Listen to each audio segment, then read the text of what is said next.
Mega events consist of fairs, sport festivals, and expositions such as World Expo, Olympic Games, and FIFA World Cup.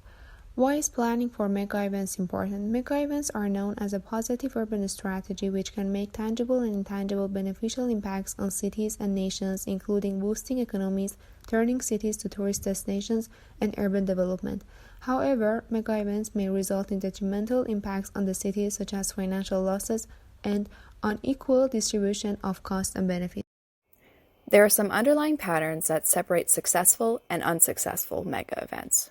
First, sufficient time for planning. Planning for mega events requires years of planning and development.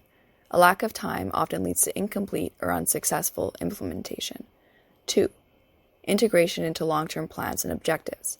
Utilizing the requirements for host city contracts, such as adequate transportation, can propel and accelerate existing long-term plans. 3. Sufficient funding sources. Mega events require funding from all levels of government, as well as private sources.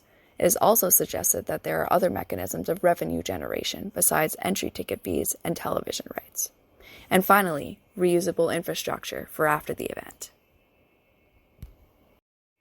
The objective behind planning for Expo 98 was to first create a new center and second to deliver the expo. Accordingly, planning for the event was fully integrated into the city's long-term plans, with the majority of the developments being drawn from existing components of the 1992 Lisbon Strategic Plan.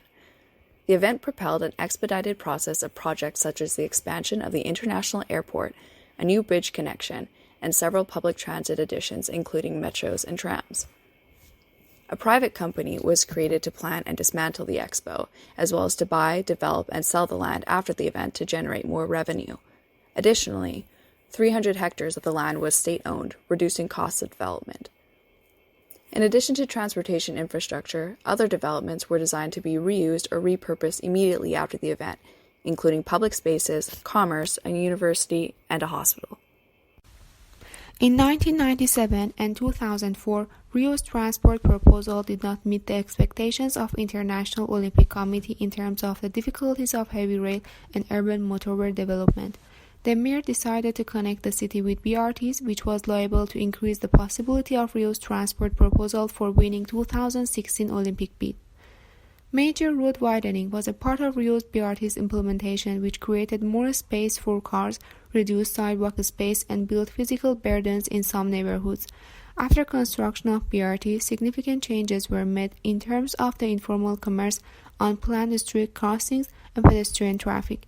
1.5 meter width of sidewalks limited the informal commerce, street crossings became less frequent, and the number of bikes and handcars reduced significantly.